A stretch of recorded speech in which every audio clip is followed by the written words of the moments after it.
प्रभु यीशु मसीह के मधुर और मीठे नाम से आप सभी को जय मसीह की। आज परमेश्वर के वचन में आप सभी का स्वागत है।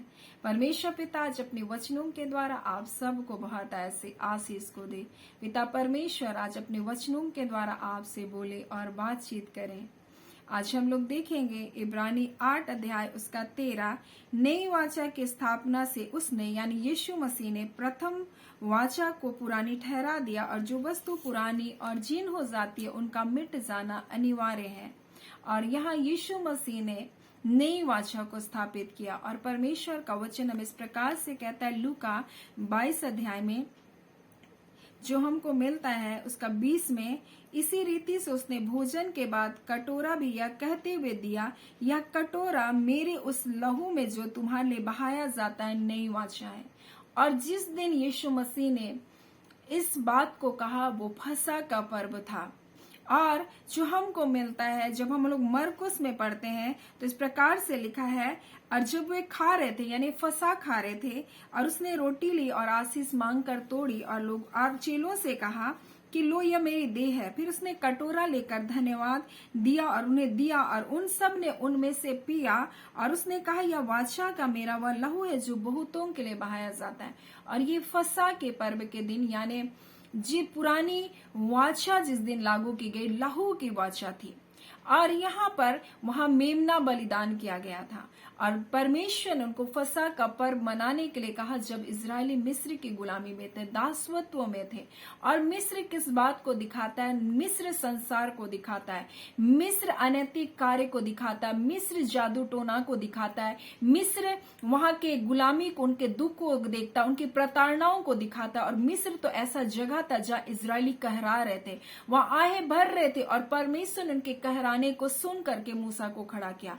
और परमेश्वर ने उनको निकालने से पहले, उस गुलामी से निकालने से पहले परमेश्वर ने उनको फसह का पर्व मनाने के लिए बताया, उसकी विधि को बताया। और परमेश्वर ने कहा तुम हर एक परिवार के पीछे एक मेमना को बलिदान करना, और उसके लहू को लेकर अपने चौखटों के अलंगों पर लगाना। और उस रात जब मृत्यु आएगा, मृत्यु का दूत आएगा, तो जिनके चौखटों पर लहू लगा रहेगा उनके घरों पर प्रवेश नहीं करेगा।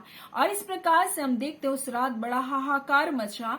और हम देखते हैं जिस जिस घर में लहू लगा था इजरायलियों के घरों में, वहां मृत्यु प्रवेश नहीं किया। परंतु हम देखते हैं पूरे इजराइल में हम देखते हैं किस प्रकार से इजरायलियों को परमेश्वर ने रक्षा किया। परंतु हम देखते हैं वहां जितने भी मिस्री लोग थे जिनके घरों पर लहू नहीं था, उन घरों में हम देखते हैं मृत्यु का दूत आया। हर एक पहलौठा, चाहे जानवर का हो चाहे मनुष्य का, हर एक पहलौठा मारा गया। और इस प्रकार से वहां उस रात बड़ा हाहाकार मचा। और वहां से उन लोग बरबस उस रात को क्या के निकले। और यहाँ पर हम इस बात को देखते हैं कि परमेश्वर ने जिस रात फसह का वहां मेमना बलिदान किया गया, वहां पर परमेश्वर ने अद्भुत कार्य को किया। उसी प्रकार से परमेश्वर ने अपना इकलौता बेटा यीशु मसीह हमारे लिए दिया। और यीशु मसीह क्रूस पर चढ़ाए जाने से पहले वो फसह का पर्व को मना रहा है। और अपने चेलों से कहा मुझे फसह के पर्व को मनाने के लिए मुझे बहुत इच्छा है कि मैं फसह का भोज को खाऊं। और यहाँ पर हम देखते हैं वो फसह का भोज को करता है। और उसी रात को यीशु मसीह अपने चेलों को इस प्रकार से कहता है कि जब वो खा रहे थे तो रोटी ली और आशीष मांगकर तोड़ी, और उस रोटी को लेकर उनसे ने कहा लो ये मेरी देह है।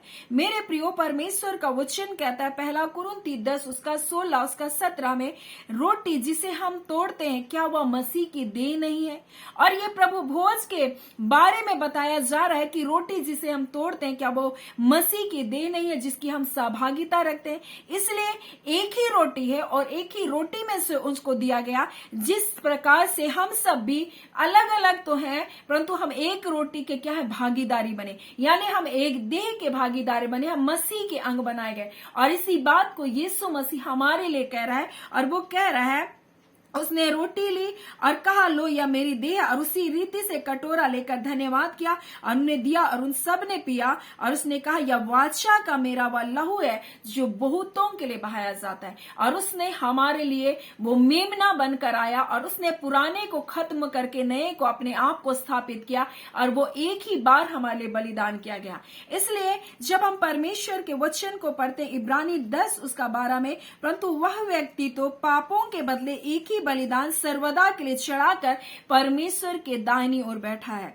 और उसी समय से इसकी बाढ़ जो रहा है कि उसके बैरी उसके पांव के, बोलता है कि पांव के नीचे की पीढ़ी बने, और वो परमेश्वर के दाहिनी ओर बैठा है। और परमेश्वर भी अपने बेटे यीशु मसीह में हमें एक करना चाह रहा है, और इसलिए उसका वचन कहता है हम मसीह में, उसकी देह में हम एक बनाए गए। इसलिए उसका वचन कहता है क्या मसीह के देह की सहभागिता नहीं रोटी जिसे हम तोड़ते हैं, और एक ही रोटी है जिसके हम सब के सब एक ही रोटी के हम क्या होते हैं, भागी होते हैं। हम सब ना, स्त्री पुरुष जितने भी, हर जाति हर कुल के लोग, हम उसी प्रभु भोज के भागी होते हैं, यानी परमेश्वर का वचन कहता है। इसलिए हम भी जो बहुत है, बहुत सारे लोग हैं, हम मसीह के क्या है, देह है, एक ही देह है।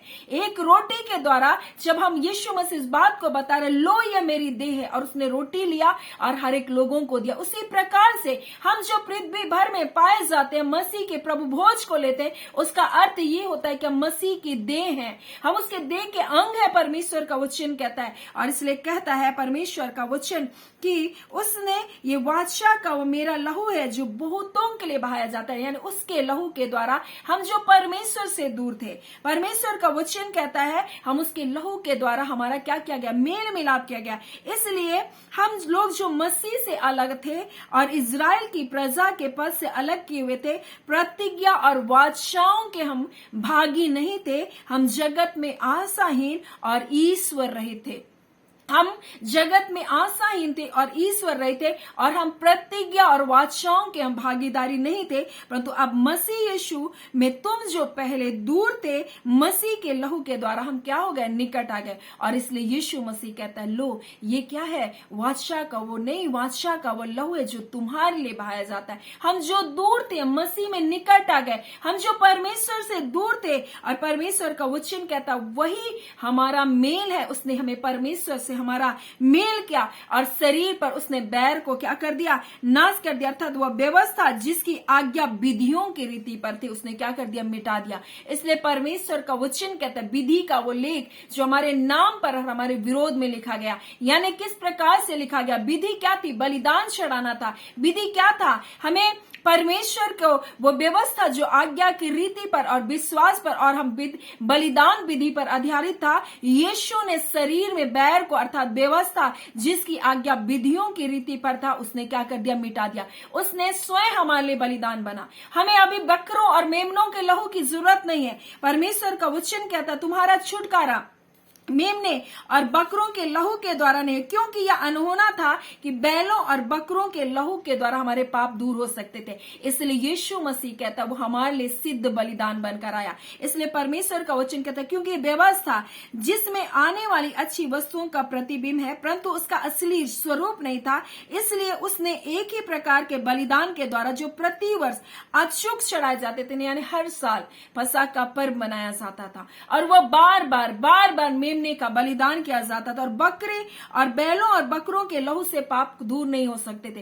इसलिए तो हर साल क्या किया जाता था, चढ़ाया जाता था, परंतु यीशु मसीह सिद्ध बलिदान बनकर आया। और इसलिए लिखा है परंतु वह व्यक्ति तो पापों के बदले एक ही बलिदान सर्वदा के लिए चढ़ाकर परमेश्वर के दाहिनी ओर बैठा। और इसलिए कहता है परमेश्वर का वचन, इसलिए उस एक ही प्रकार के बलिदान के द्वारा जो प्रतिवर्ष अचूक चढ़ाए देते जाते थे, पास आने वालों को कदापि सिद्ध ना कर सके, नहीं तो उनका चढ़ाना बंद नहीं हो जाता। क्यों कर वो बार बार चढ़ाया जा रहा है, परंतु यीशु मसीह वो निर्दोष मेमना बनकर आया। इसलिए उसने जब नए को स्थापित किया तब पुराने को उसने क्या कर दिया, मिटा दिया, पुराने को खत्म कर दिया। और इसलिए परमेश्वर का वचन कहता है नई वाचा के स्थापना से उसने प्रथम वाचा को जो पुरानी ठहरा दिया, और जो वस्तु पुरानी हो जाती है और जो जीर्ण हो जाती है उसका मिट जाना अनिवार्य है।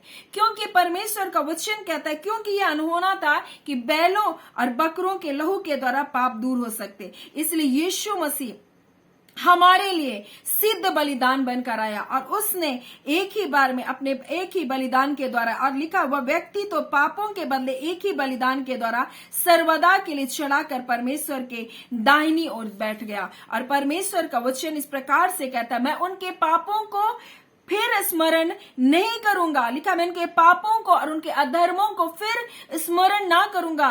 और जबकि उनकी क्षमा हो गई है, फिर पाप का बलिदान ही नहीं रहा। इसलिए परमेश्वर का वचन कहता है कि हमारे लिए पाप का बलिदान चढ़ाया जा चुका है। लेकिन परमेश्वर बोलता है, अगर तुमने सच्चाई को पहचान लिया है, तो बोलता है यदि हम जानबूझ करके पाप करते हैं तो फिर और कोई बलिदान नहीं बचा है।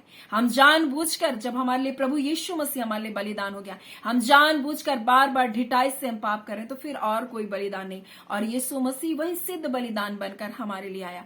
उसने अपना पवित्र लहू हमारे लिए बहाया। हम जो प्रतिज्ञाओं से दूर थे, हम उस जो प्रजा, इजरायली प्रजा के पद से हम जो दूर थे, हम जो आशाहीन थे, हम जगत में ईश्वर रही थे, परंतु यीशु के लहू के द्वारा हमारा पिता से मेल मिलाप कराया। उसने अपने लहू के द्वारा हमारे पाप, हमारे अपराधों को मिटा दिया। इसलिए कहता है परमेश्वर का वचन, ये वाचा, नई वाचा का वो लहू है जो बहुतों के निमित्त, बहुतों के पाप मोक्षण के निमित्त क्या किया जा रहा, बहाया जा रहा है।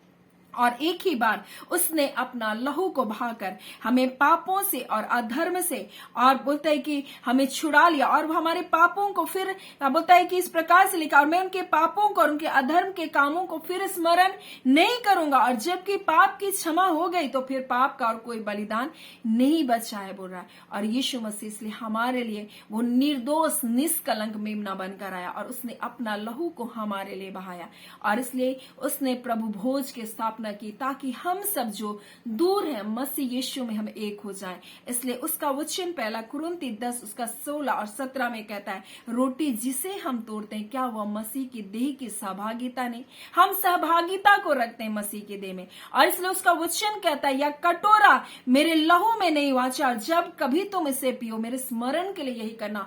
और जब तक मैं नहीं आऊंगा, बोलता है, तुम मेरे मृत्यु का प्रचार करना, क्योंकि मैंने तुम्हारे लिए लहू को बहाया। और यीशु मसीह अपने प्राण को बलिदान करने से पहले, अपने शरीर को तोड़ने से पहले उसने रोटी को लेकर कहा, लो ये मेरी देह है। और इसी रीति से उसने ब्यारी में से कटोरा को लेकर के उसने धन्यवाद करके दिया और कहा, लो ये वाचा का वो नया, बोलता है कि नया वो नई वाचा का वो लहू है जो तुम्हारे पापों के निमित्त बहाया जाता है।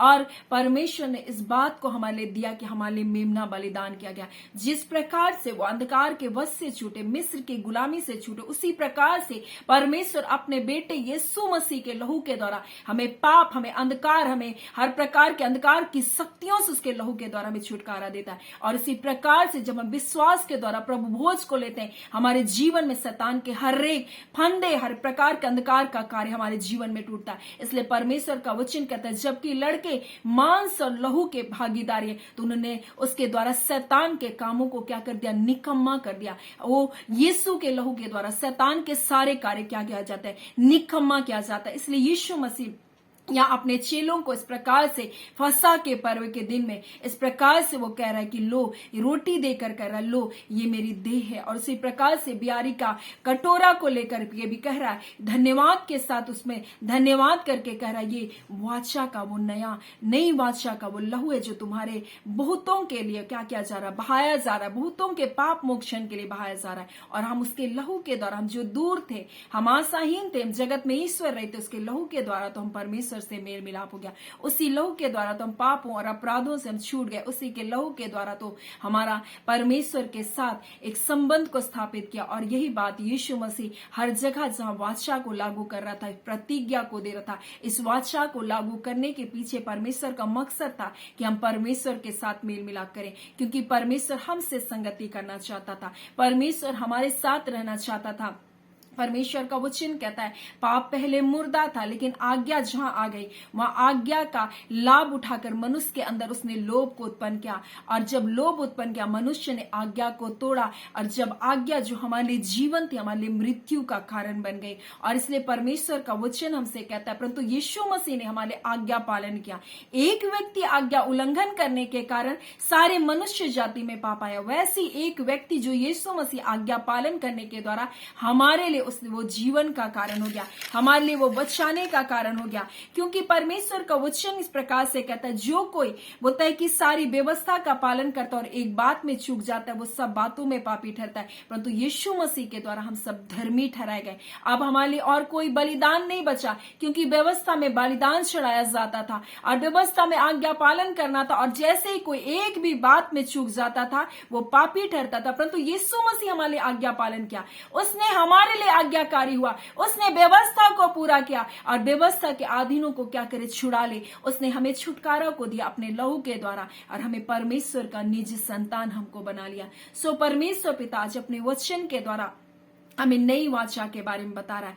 अब हमारे जीवन में पुरानी वाचा का कोई प्रभाव नहीं होना चाहिए, क्योंकि परमेश्वर का वचन कहता है हम मसीह यीशु में एक नया जीवन को प्राप्त करते हैं। और लिखा है कि नया दाखरस पुराने मस्कों में नहीं डाला जाता। और ये हम जब पुराने जीवन को नए जीवन के साथ जब जोड़ते हैं तो क्या करता है, हमारे जीवन को नष्ट करता है। इसलिए परमेश्वर का वचन हमसे कहता है हम नई वाचा के अधीन है, हम मसीह के लहू के द्वारा हम छुटकारा पाए। हम आज्ञा पालन इसलिए नहीं करते कि हम धर्मी ठहरे, हम आज्ञा पालन इसलिए करते हैं क्योंकि हम परमेश्वर ने हमसे प्रेम करके उसने इकलौता बेटा दे दिया। हम धर्मी बनाए गए हैं, हम धर्मी बनने के लिए आज्ञा पालन नहीं करें, हम परमेश्वर से प्रेम करते हैं इसलिए हम उसकी आज्ञा का पालन करते हैं। और इसलिए आज परमेश्वर पिता इन वचनों के द्वारा अपने लोगों को बहुत ऐसे आशीष को दे, और वो भी जब मसीह के लहू के भागीदारी होते हैं वो भी उसी प्रकार से, जिस प्रकार से इजरायलियों ने मिस्र की गुलामी से छूटा, उसी प्रकार से आप भी शैतान के हर एक कब्जे से आप छूटने जा रहे हैं।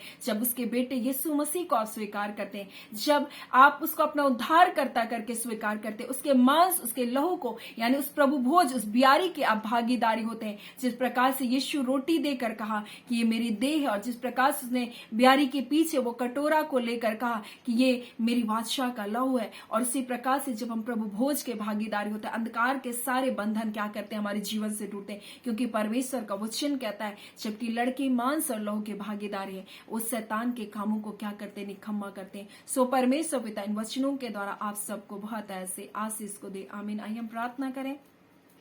धन्यवाद देते हैं जीवते सच्चे सामर्थ्य पिता परमेश्वर, प्रभु यीशु मसीह के नाम से अबा परमेश्वर आपके निकटता आपकी हुजूरी में आते हैं। खुदावन परमेश्वर, जिस प्रकार से प्रभु जी आपने प्रभु जी अपने लोगों को परमेश्वर मिस्र की गुलामी से छुड़ाया, परमेश्वर उस पुराने फसा को जब आपने स्थापित किया, उसी प्रकार से पिता इस नई वाचा के लहू के पिता परमेश्वर पास जब आए हैं प्रभु, जिसने हमारे लिए बलिदान दे चुका है प्रभु, यीशु ने अपना लहू को हमारे लिए बहा चुका, उसी लहू के कारण प्रभु जी हमने जय और छुटकारे को पाया प्रभु। उसी लहू के द्वारा हर बंधन तोड़े जाते हैं खुदा प्रभु। आज प्रभु यीशु आपका लहू परमेश्वर जिसमें जीवन है, आपका वचन कहता है लहू में प्राण है प्रभु जी। जिस प्रकार से हाबिल का लहू पुकारता था, उसी प्रकार से यीशु आपका लहू हमारे लिए क्षमा और क्षमा को पुकारता है, हमारे लिए आशीष और आशीष को पुकारता है प्रभु जी। ऐ खुदा, जो प्रतिज्ञा आपने किया परमेश्वर, हाँ पिता कि आप हमारे पिता होंगे प्रभु जी, आप ना सिर्फ परमेश्वर अब्राहम से कहा परंतु मैं तुम्हारी पीढ़ी दर पीढ़ी का परमेश्वर हूंगा, उसी प्रकार से आपके बेटे यीशु मसीह के द्वारा उसके लहू के द्वारा प्रभु जी वो वाचा आपने हमारे साथ बांधी, और आज हम आपका निज धन, हम आपकी निज संपत्ति बन गए प्रभु जी। और अब्राहम की आशीष यीशु मसीह में आपके बच्चों के जीवन पर आ रही है पिता, आपका धन्यवाद।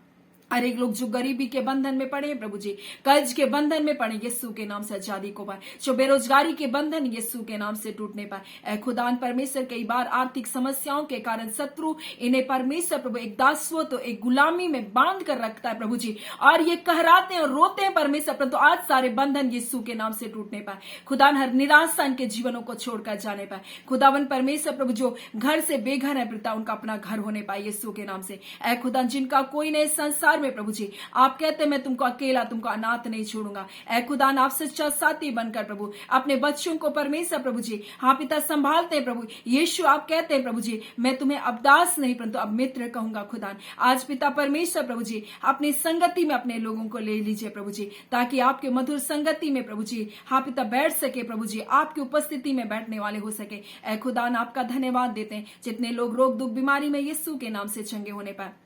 जितने लोग प्रभु जी हाँ पिता परमेश्वर नाना प्रकार की समस्याओं से होकर गुजर रहे हैं प्रभु जी, हाँ खुदा दर्द और पीड़ा और अंधकार की शक्तियों ने इनके जीवन को जकड़ कर रखा, आज सारे बंधन को हम यीशु के नाम से तोड़ते हैं। खुदा जय और छुटकारे की हम घोषणा करते हैं यीशु के नाम से। हर प्रकार का अंधकार इनके जीवनों को छोड़कर जाने पाए। हाँ खुदा जो अपने परिवारों की बातों को सुनकर, आलोचनाओं को सुनकर इस समय दुखी है प्रभु जी, आज उनके हृदय में शांति और आनंद को दीजिए। जो किसी भी प्रकार के फोड़े और फुंसी और चर्म रोग से ग्रसित हैं, यीशु के नाम से वो चंगे किया जाए। जो किसी भी प्रकार के परमेश्वर पिता अपने हाँ पिता परमेश्वर अपने सिर की समस्याओं से होकर गुजर रहे प्रभु जी, जिनके सिर में परमेश्वर किसी भी प्रकार की समस्या है प्रभु जी, वो सारी समस्या यीशु के नाम से जाती रहे। खुदा जो डिप्रेशन से होकर गुजर रहे प्रभु जी, अपनी शांति अपने आनंद को अपने लोगों को दीजिए। जय छुटकारा हम यीशु के नाम से इनके जीवनों के लिए घोषणा करते हैं। यीशु के लहू के द्वारा छुटकारा पाने पाए। आज आपके ब्लड को प्रभु जी, आपके लहू को प्रभु जी आपके लोगों के जीवन में लगाते हैं। अंधकार की शक्तियां, दुष्टता के सारे कार्य इनके जीवन से निष्फल होने पाए। हाँ खुदा परमेश्वर उन चीजों में जहां बंधनों को डालकर रखा प्रभु शत्रु ने, हाँ पिता के आत्मिक जीवन, के आर्थिक जीवन, के भौतिक जीवन में हम आपके ब्लड को प्रभु जी यीशु आपके लहू को प्रभु इनके जीवन के लिए बोलते हैं। हर बंधन टूटे यीशु के नाम से। हम जय और छुटकारे की घोषणा करते हैं। आपने अपने लोगों को छुटकारे को दिया, आपका धन्यवाद। प्रार्थना हम यीशु के नाम से मांगते हैं। परमेश्वर यीशु के नाम से इस प्रार्थना को सुन लीजिए। हाँ पिता आमीन। यीशु के नाम से आमीन को बोलते हैं। आमीन। परमेश्वर पिता आप सबको बहुत ऐसे आशीष को दे। आमीन।